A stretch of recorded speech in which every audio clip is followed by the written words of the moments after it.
പിതാവിനും പുത്രനും പരിശുദ്ധാത്മാവിനും സ്തുതി. ആദ്യം മുതൽ നമ്മുടെ മേൽ ദൈവകരുണയും മനോഗുണവും എന്നേക്കും ഉണ്ടായിരിക്കട്ടെ. ആമേൻ.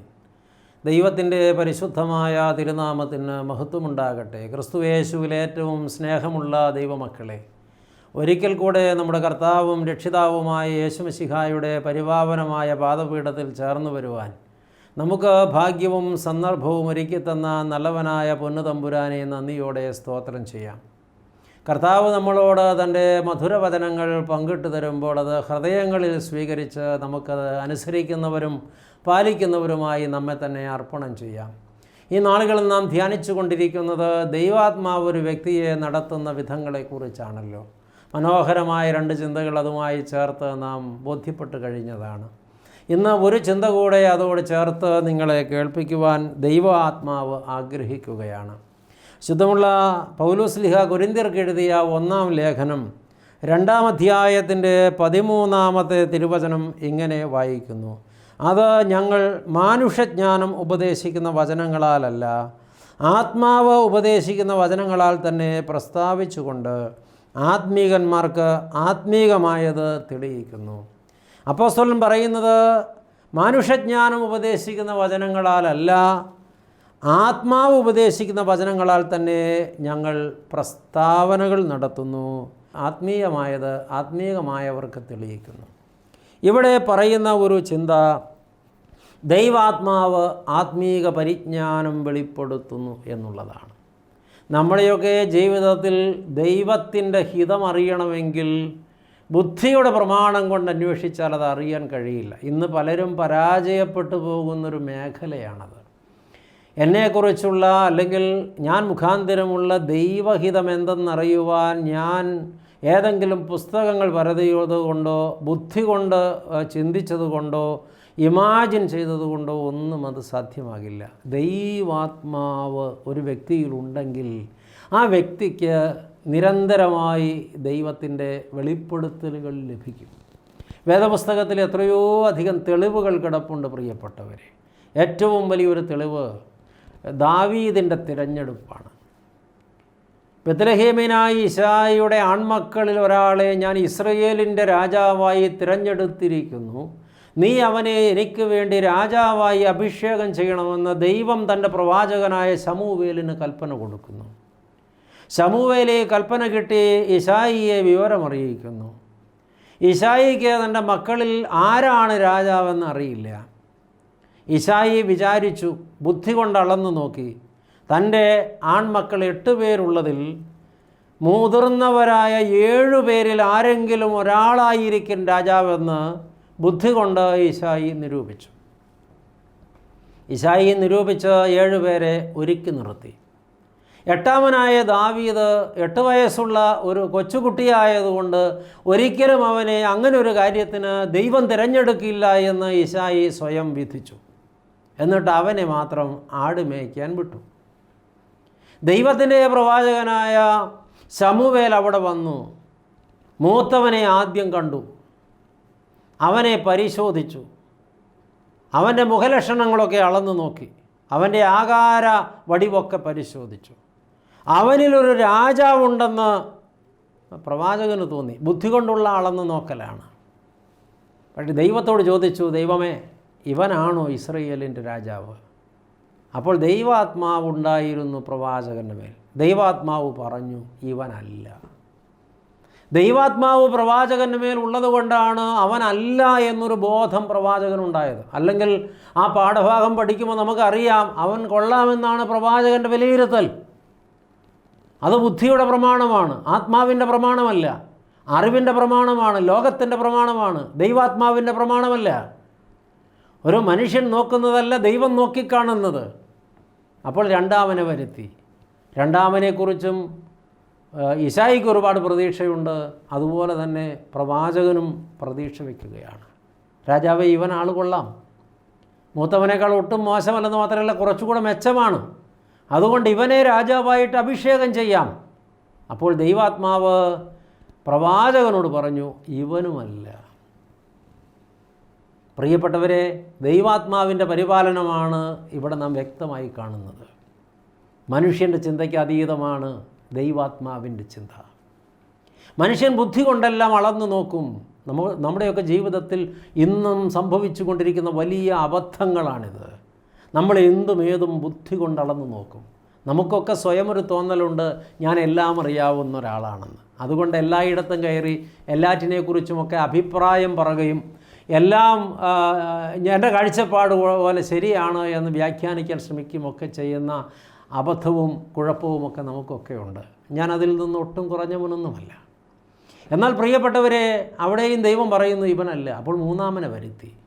മൂന്നാമനെ കണ്ടപ്പോഴാണ് പ്രവാചകന് തോന്നിയത്, ദൈവാത്മാവ് പറഞ്ഞത് വെറുതെയല്ല, ഇവൻ അവരെക്കാളൊക്കെ മിടുക്കനാണ്, കൊള്ളാം, വളരെ യോഗ്യനാണ്, പരമയോഗ്യനാണ്, അതുകൊണ്ട് ഇവനെ അഭിഷേകം ചെയ്യട്ടെ ദൈവമേ എന്നാണ് പ്രവാചകൻ ചോദിക്കുന്നത്. അപ്പോൾ ദൈവം പ്രവാചകനെ തിരുത്തുന്നുണ്ട്. ശമൂവേൽ, മനുഷ്യൻ പുറമേ കാണുന്നത് നോക്കി ഒരു കാര്യം വിലയിരുത്തുന്നു, ദൈവമോ ഹൃദയത്തെ തൂക്കി നോക്കുന്നവനാണ്, ആന്തരിക ഭാവങ്ങളെ അളന്നു നോക്കുന്നവനാണ്, ഇവനല്ല. അപ്പോൾ ദൈവാത്മാവാണ് ശമൂവേലിനെ കൊണ്ട് ഇവനല്ല ഇവനല്ല ഇവനല്ല എന്ന് പറയിപ്പിക്കുന്നത്. പിന്നെയും തുടരുകയാണ്. 4-മനും 5-മനും 6-മനും 7-മനും പ്രവാചകന് ബോധിച്ചവരായിരുന്നു, യിശായിക്ക് പ്രതീക്ഷയുള്ളവരായിരുന്നു. പക്ഷേ അവരിൽ ആരെയും ദൈവം അംഗീകരിച്ചില്ല. 7 പേരും കഴിഞ്ഞപ്പോൾ പ്രവാചകൻ യിശായിയോട് ചോദ്യം ചോദിച്ചു, ഇനി നിനക്ക് ആൺമക്കളുണ്ടോ? യിശായി തെല്ല് പരിങ്ങലോടെ പറഞ്ഞു, എനിക്കൊരു ആൺകുട്ടി കൂടെ ഉണ്ട്, പക്ഷേ അവനിതിന് പാകമാകുമെന്ന് എനിക്കൊരു പ്രതീക്ഷയുമില്ല. കൊച്ചുകുട്ടിയാണെന്നേ, 8 വയസ്സേ പ്രായമുള്ളൂ, പാവമാണ്, ആട് മേയ്ക്കാൻ വിട്ടിരിക്കുകയാണ്. അവനെ ഒന്ന് വിളിപ്പിക്കാമോ? ഇനി അവനായിരിക്കുമോ? ദൈവത്തോട് ചോദിക്കട്ടെ. ദാവീദ് വന്നു. ജ്യേഷ്ഠന്മാരെക്കാൾ ഒട്ടും മോശമായിരുന്നില്ല ദാവീദ്. 8 വയസ്സുള്ള ബാലകനെ പ്രവാചകൻ കണ്ടു. കാര്യം കൊച്ചുകുട്ടിയാണെങ്കിലും പവിഴ നിറമുള്ളവൻ, കോമള രൂപി, തിളങ്ങുന്ന കണ്ണുള്ളവൻ, നല്ല സ്വർണ്ണ നൂല് പോലത്തെ തലമുടിയുള്ളവൻ, ബാഹ്യരൂപമൊക്കെ കൊള്ളാം. എന്നാൽ അവൻ്റെ കണ്ണുകളിൽ വലിയൊരു പ്രകാശവും എന്തും നേരിടാനുള്ള കരുത്തും വലിയ ഇച്ഛാശക്തിയും ഒക്കെ പ്രവാചകൻ വായിച്ചെടുത്തു. അവൻ അവിടെ നിന്നത് മറ്റ് 7 പേർ നിന്നതുപോലെ അല്ല, ചഞ്ചലിപ്പ് കൂടാതെയുള്ള നിൽപ്പാണ്. ഒരുപക്ഷെ അവൻ്റെ നിഷ്കളങ്കതയുടെ നിൽപ്പായിരിക്കും അത്, അല്ലെങ്കിൽ അവൻ്റെ വിശ്വാസത്തിൻ്റെ ഉറപ്പിൻ്റെ നിൽപ്പായിരിക്കും അത്. 8 വയസ്സേ ഉള്ളെങ്കിലും തീക്ഷ്ണ വിശ്വാസിയായിരുന്നവൻ. പ്രവാചകൻ അവനെ കണ്ടിട്ട് ദൈവത്തോട് ചോദിക്കുന്നുണ്ട്, ദൈവമേ, നീ പറഞ്ഞ രാജാവ് ഇവനാണോ? അതെ, ഇവൻ തന്നെ. ദൈവാത്മാവിൻ്റെ തീരുമാനമാണത്. അപ്പോൾ മനുഷ്യൻ ബുദ്ധി കൊണ്ട് അളന്നു നോക്കി എല്ലാം നിർണയം ചെയ്യുമ്പോൾ ദൈവാത്മാവ് മറ്റൊന്നാണ് നിരൂപിക്കുന്നത്. അപ്പോസ്തലനായ പൗലോസ് പറയുന്നത്, ദൈവാത്മാവ് സംസാരിക്കുന്നതാണ് സത്യം, ദൈവാത്മാവ് സംസാരിക്കുന്നതാണ് പരിജ്ഞാനം, ദൈവാത്മാവ് സംസാരിക്കുന്നതാണ് പൂർണ്ണത, ദൈവാത്മാവ് സംസാരിക്കുന്നതാണ് എല്ലാറ്റിൻ്റെയും പരിപൂർണത. മനുഷ്യബുദ്ധി കൊണ്ടല്ല ഞങ്ങൾ നിങ്ങളോട് സംസാരിക്കുന്നതും നിങ്ങളെ ഉപദേശിക്കുന്നതും, ദൈവാത്മാവിനാൽ തന്നെ, സത്യത്തിൻ്റെ ആത്മാവിനാൽ തന്നെ. അപ്പോൾ ആത്മാവിൻ്റെ പരിപാലനം പരിജ്ഞാനം വെളിപ്പെടുത്തുന്നു, ദൈവഹിതം വെളിപ്പെടുത്തുന്നു എന്ന് നാം തിരിച്ചറിയണം. ദൈവാത്മാവ് ഒരാളിലുണ്ടെങ്കിൽ ആ ആൾക്ക് ജീവിതത്തിൽ അബദ്ധങ്ങൾ സംഭവിക്കില്ല. ദൈവാത്മാവ് ആ വ്യക്തിയെ നേരിൻ്റെ പാതയിൽ നടത്തും നിശ്ചയം. പ്രിയപ്പെട്ടവരെ, ഇതേ കാഴ്ചപ്പാട് യേശുക്രിസ്തുവിൻ്റെ രാജകീയ എഴുന്നള്ളത്തിൽ ഹോസന്ന പെരുന്നാളിൽ നാം കാണുന്നുണ്ട്. ഹോസന്ന പെരുന്നാളിന് യേശുക്രിസ്തുവിനെ എതിരേറ്റുകൊണ്ടുവരികയാണ്. ഈത്തപ്പനയുടെ കുരുത്തോലകളെടുത്തുകൊണ്ടും പൂക്കൾ വഴിയിൽ വാരി വിതറിക്കൊണ്ടും വസ്ത്രങ്ങൾ വഴിയിൽ വിരിച്ചുകൊണ്ടുമൊക്കെ അവനെ എതിരേറ്റ് ജനം ആർത്ത് വിളിക്കുകയാണ്. അന്ന് ഏറ്റവും കൂടുതൽ ആർത്ത് വിളിച്ചത് ആരാണ്? വലിയ മുതിർന്ന മനുഷ്യരോ യേശുവിൻ്റെ കൂടെ നടന്നവരോ ശിഷ്യന്മാരോ ഒന്നുമല്ല, 8ഉം പൊട്ടും തിരിയാത്ത കൊച്ചു കുഞ്ഞുങ്ങൾ. ദൈവത്തിൻ്റെ ആത്മാവ് ആ കുഞ്ഞുങ്ങളുടെ നാവിൽ തത്തിക്കളിച്ചിട്ട് ഇസ്രയേലിൻ്റെ രാജാവിന് അവർ ഹോസന്ന പാടുകയാണ്. ദാവീദ് പുത്രന് ഹോസന്ന. ഈ കുഞ്ഞുങ്ങളുടെ ആർപ്പ് വിളിയിൽ അസഹ്യത തോന്നിയ യഹൂദ മത നേതാക്കന്മാർ യേശുവിനെ ശാസിച്ച് പറയുന്നുണ്ട്, ഈ കുഞ്ഞുങ്ങളോട് മിണ്ടാതിരിപ്പാൻ കൽപ്പിക്കുക. യേശുവിൻ്റെ മറുപടി നിങ്ങൾ കേട്ടിട്ടില്ലേ? ഈ കുഞ്ഞുങ്ങൾ മിണ്ടാതിരുന്നാൽ ഈ കാണുന്ന കല്ലുകൾ ആർത്ത് വിളിക്കും. കൊഞ്ഞ സംസാരിക്കുന്ന കുഞ്ഞുങ്ങളുടെ നാവിൽ ഹോശന്നായുടെ പാട്ട് കൊടുത്തത് ദൈവത്തിൻ്റെ ആത്മാവാണ്, ബുദ്ധിയുടെ പ്രമാണമല്ല. അപ്പോൾ നമ്മൾ തിരിച്ചറിയണം, ദൈവാത്മാവ് ഒരാളെ കൊണ്ട് സംസാരിപ്പിക്കുമ്പോൾ അത് ദൈവത്തിൻ്റെ മഹത്വത്തിൻ്റെ ശബ്ദമാകും. ദൈവത്തിൻ്റെ ആത്മാവ് ഒരാളുടെ ഉള്ളിൽ കൊടുക്കുന്ന പരിജ്ഞാനം ബുദ്ധിയുടെ പ്രമാണത്തിൽ നിന്ന് കിട്ടുന്ന പരിജ്ഞാനമല്ലെന്ന് തിരിച്ചറിയണം. ഈ കൊച്ചു കുഞ്ഞുങ്ങളുടെ നാവിൽ നിന്ന് ഇത്ര വലിയ സ്തുതിയുടെ ഘോഷം ഉയരണമെങ്കിൽ അത് ബുദ്ധിയുടെ പ്രമാണത്തിൽ നിന്ന് ഉയർന്നതല്ല, അത് ആത്മാവിൻ്റെ പരിപാലനത്തിൽ നിന്ന് ഉതിർന്നു വീണതാണ്. ദൈവമക്കളെ, ഈ കുഞ്ഞുങ്ങൾ ദൈവത്തിന് ആർത്ത് സ്തുതിച്ച് പാടി നമുക്ക് നമ്മുടെ ജീവിതം കൊണ്ട് ഇപ്രകാരം ദൈവത്തെ മഹത്വപ്പെടുത്തുവാൻ കഴിയുന്നുണ്ടോ എന്ന് ദൈവാത്മാവ് ഇപ്പോൾ നമ്മളോട് ചോദിക്കുകയാണ്.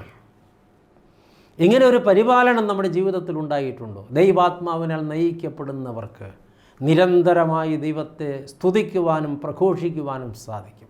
ഈ കുഞ്ഞുങ്ങൾ ദൈവത്തെ സ്തുതിക്കുക മാത്രമല്ല ചെയ്തത്, ദൈവത്തെ പ്രഘോഷിക്കുക കൂടെയാണ് ചെയ്തത്. എഴുന്നള്ളി വരുന്നവൻ ഇസ്രയേലിൻ്റെ രാജാവാണെന്ന വലിയ പ്രഘോഷണമാണ് ഈ കുഞ്ഞുങ്ങൾ നടത്തിയത്. യഹൂദന്മാർ നിഷേധിച്ച രാജാവിനെ കുഞ്ഞുങ്ങൾ ആഘോഷിക്കുന്നതാണ് ഈ കാണുന്നത്. യഹൂദന്മാർ തള്ളിക്കളയാൻ ശ്രമിച്ച രാജാവിനെ ഈ കുഞ്ഞുങ്ങൾ വിളംബരം ചെയ്യുന്നതാണ് കാണുന്നത്. ദൈവാത്മാവിൻ്റെ ഇടപെടൽ. ദൈവാത്മാവ് എപ്രകാരമാണ് ഒരു മനുഷ്യൻ്റെ ജീവിതത്തിൽ വലിയ പരിജ്ഞാനം പകരുന്നത് എന്ന് ഈ സംഭവം നമ്മളെ ഓർമ്മിപ്പിക്കുകയാണ്. വീണ്ടും പ്രിയപ്പെട്ടവരെ, അപ്പോസ്തലന്മാരോട് കർത്താവ് ഒരിക്കലൊരു ചോദ്യം ചോദിച്ചു, ഞാൻ ആരാണെന്നാണ് ലോകർ പറയുന്നത്?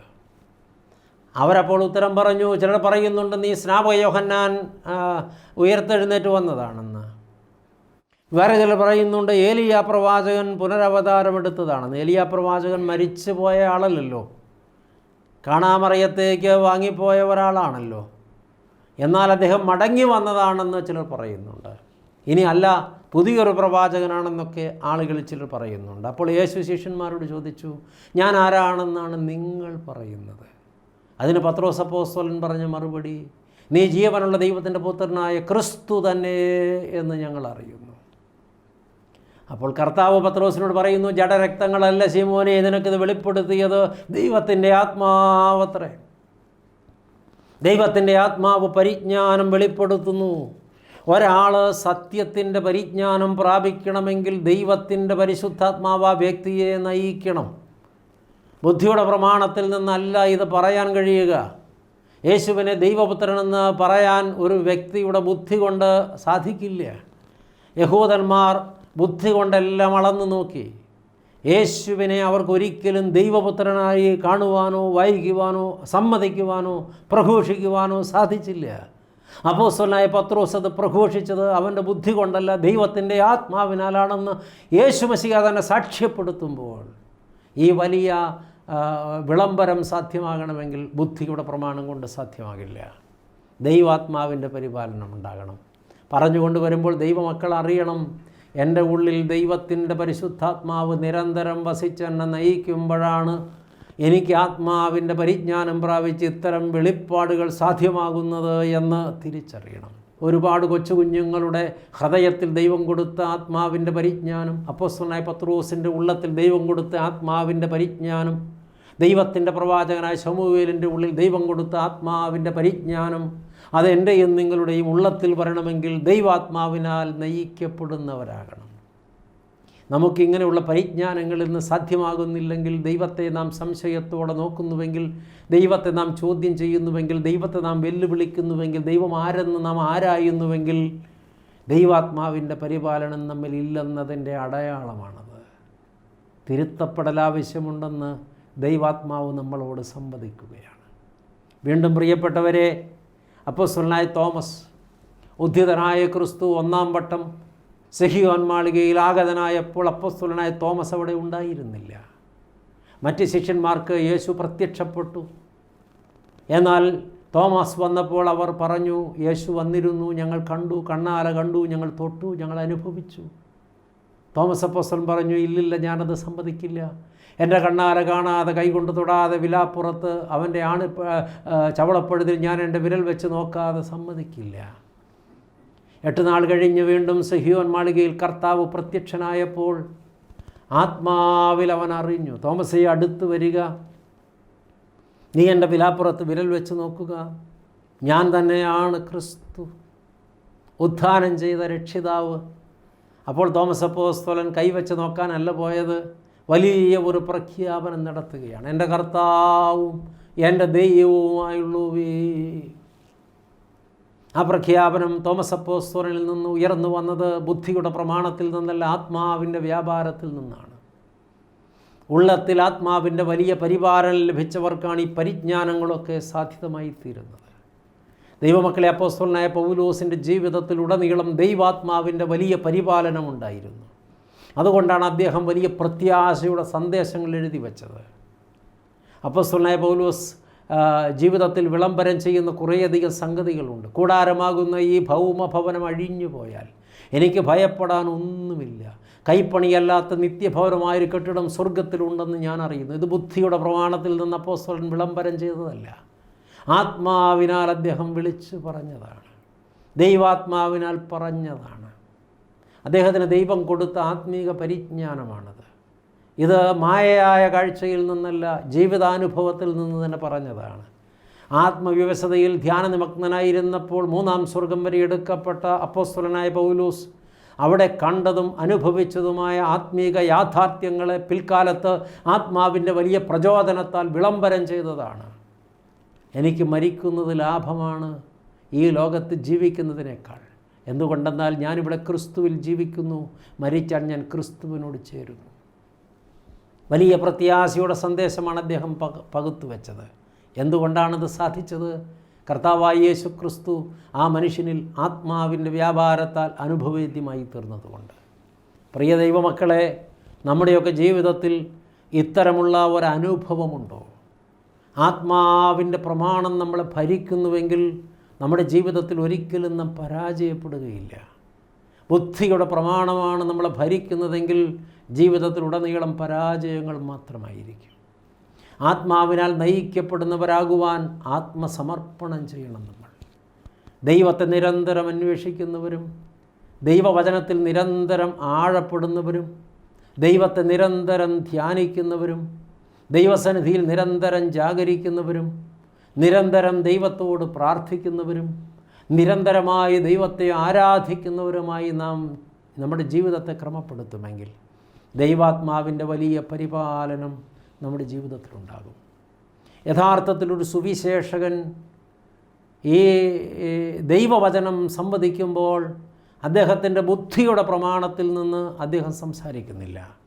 ദൈവത്തിൻ്റെ ആത്മാവ് അദ്ദേഹത്തെ കൊണ്ട് സംസാരിപ്പിക്കുകയത്രേ ചെയ്യുന്നത്.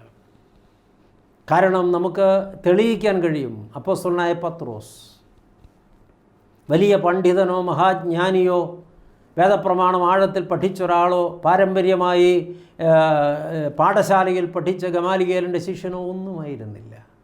പരമസാധുവായൊരു മുക്കുവൻ, നന്നായി മീൻ പിടിക്കാൻ അറിയുന്ന ഒരു മനുഷ്യൻ. മറ്റെന്തായിരുന്നു പത്രോസ് അപ്പോസ്തലൻ്റെ യോഗ്യത? എന്നാൽ പ്രിയപ്പെട്ടവരെ, പത്രോസ് അപ്പോസ്തലൻ്റെ പെന്തക്കോസ്തി നാളിലെ പ്രസംഗം നിങ്ങളൊന്ന് കേൾക്കുക. വേദപുസ്തകത്തിൽ അപ്പോസ്തല പ്രവർത്തനങ്ങൾ തുറന്ന ആദ്യത്തെ അധ്യായങ്ങൾ വായിക്കുക. സങ്കീർത്തന പുസ്തകങ്ങളെ ഉദ്ധരിച്ച് ന്യായപ്രമാണ പുസ്തകങ്ങളെ ഉദ്ധരിച്ചും എന്തുമാത്രം ഉദ്ധരണികളാണ് അദ്ദേഹം തന്നെ പ്രസംഗത്തിൽ പറഞ്ഞത്. മാത്രമല്ല, അദ്ദേഹത്തിൻ്റെ പ്രസംഗം കേട്ടവർക്ക് ഹൃദയത്തിൽ കുത്തുകൊള്ളുവാനിടയായി. രക്ഷിക്കപ്പെടുവാൻ ഞങ്ങൾ എന്ത് ചെയ്യണമെന്ന് വിളിച്ചു ചോദിക്കുവാനിടയായി.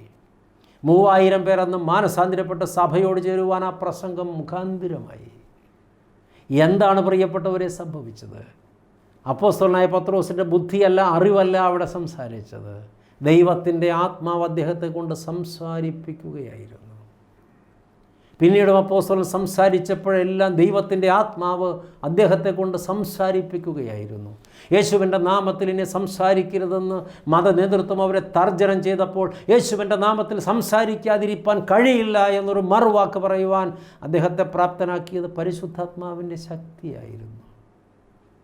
ദൈവമക്കളെ, മരണം മുന്നിൽ നൃത്തം ചവിട്ടുന്നത് കണ്ടിട്ടും യേശുവിൻ്റെ നാമത്തിൽ ആധികാരികമായി സ്തെഫാനോസ് സംസാരിച്ചതും ആത്മാവിൻ്റെ ശക്തിയാലായിരുന്നു. പത്രോസ് അപ്പോസ്തലൻ 2 ലേഖനങ്ങൾ എഴുതിയിട്ടുണ്ട്. നിങ്ങൾ ആ ലേഖനങ്ങൾ വായിക്കുക. എത്ര ആഴമേറിയ പരിജ്ഞാനത്തിൻ്റെ വചനങ്ങളാണ് ആ ലേഖനങ്ങളിൽ ഉടനീളം കാണുന്നത്. എത്ര ആഴമേറിയ സത്യങ്ങളാണ് അതിനകത്ത് വ്യാഖ്യാനിക്കപ്പെട്ടിരിക്കുന്നത്. പൗലോസ്ലിഹയെയും പത്രോസ്ലിഹയെയും താരതമ്യം ചെയ്താൽ പൗലോസ്ലിഹ ഗമാലിയേലിൻ്റെ പാഠശാലയിൽ പഠിച്ചവനാണ്. ന്യായപ്രമാണത്തിൽ അഗാധ പാണ്ഡിത്യം നേടിയ മഹാപണ്ഡിതനാണ്. പ്രിയപ്പെട്ടവരെ, നല്ല വാക്സാമർഥ്യമുള്ളൊരു മനുഷ്യനാണ്. നല്ല ആശയങ്ങൾ കയ്യിലുള്ള ഒരാളാണ്. സർവകലാശാല വിദ്യാഭ്യാസം നേടിയ ആളാണ്. അദ്ദേഹം എഴുതിയ ലേഖനങ്ങളോട് കിടപിടിക്കുന്നതോ അതിലുപരി നിൽക്കുന്നതോ ആയ 2 ലേഖനങ്ങൾ ഏറെയൊന്നും അവകാശപ്പെടാനില്ലാത്ത അപ്പോസ്തലനായ പത്രോസ് എഴുതിയെങ്കിൽ ദൈവാത്മാവിൻ്റെ പരിപാലനമാണ്. ആത്മാവിനാൽ നയിക്കപ്പെടുന്നവർക്ക് വിദ്യാഭ്യാസ യോഗ്യതയോ ലോകത്തിൻ്റെ അറിവോ പരിജ്ഞാനമോ ഒന്നും ബാധകമല്ല. ആത്മാവിനാൽ നയിക്കപ്പെടുന്നവർ അത്ഭുതങ്ങൾ ചെയ്യും. ആത്മാവിനാൽ നയിക്കപ്പെടുന്നവനായതുകൊണ്ടാണ് പത്രോസ്ലിഹ ആ മുടന്തനെ സൗഖ്യമാക്കിയത്. ആത്മാവിനാൽ നയിക്കപ്പെടുന്നവനായതുകൊണ്ടാണ് പത്രോസ്ലിഹ മരിച്ചു കിടന്നവളെ ഉയർപ്പിച്ചത്. ആത്മാവിനാൽ നയിക്കപ്പെടുന്നവർക്ക് ഇതിനൊക്കെ സാധ്യമാകും. പ്രിയപ്പെട്ടവരെ, ആത്മാവ് സത്യത്തിൻ്റെ പരിജ്ഞാനത്തിൽ വഴി നടത്തും. നമ്മുടെയൊക്കെ ജീവിതത്തിൽ ഇന്ന് പലപ്പോഴും പരിജ്ഞാനത്തിൻ്റെ ആത്മാവിൽ നാം അന്യപ്പെട്ടു പോകുന്നുവെങ്കിൽ നമ്മുടെ ജീവിതത്തിൽ നാം ബുദ്ധിയുടെ പ്രമാണം കൊണ്ടെല്ലാം അളന്നറിയാൻ ശ്രമിക്കുന്നത് കൊണ്ടാണ്. നാം എപ്പോഴും അറിയേണ്ടത് നിഷ്കളങ്കമായി ദൈവസന്നിധിയിൽ നാം അടുത്തു വരണം. ദൈവത്തോട് നാം വിനയപ്പെട്ട് ചോദിക്കണം. എത്രത്തോളം താണിരിപ്പാൻ നമുക്ക് മനസ്സുണ്ടോ അത്രത്തോളം കൃപ കിട്ടും.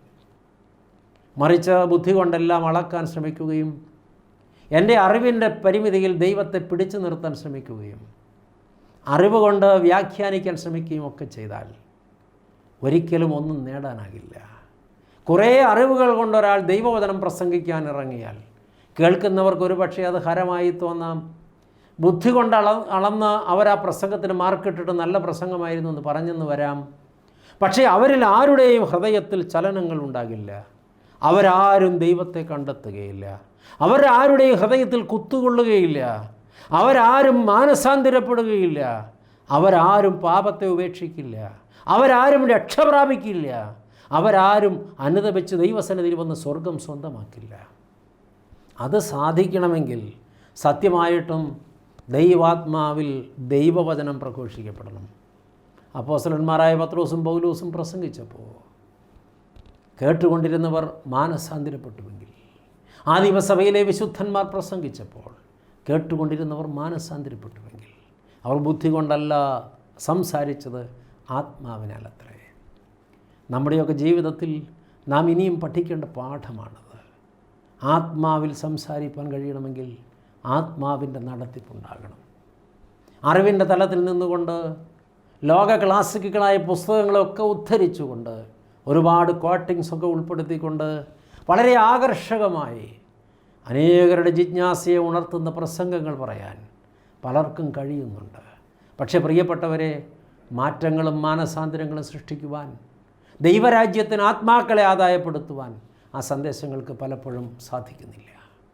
യഥാർത്ഥത്തിൽ ദൈവാത്മാവിൽ സംസാരിക്കണം.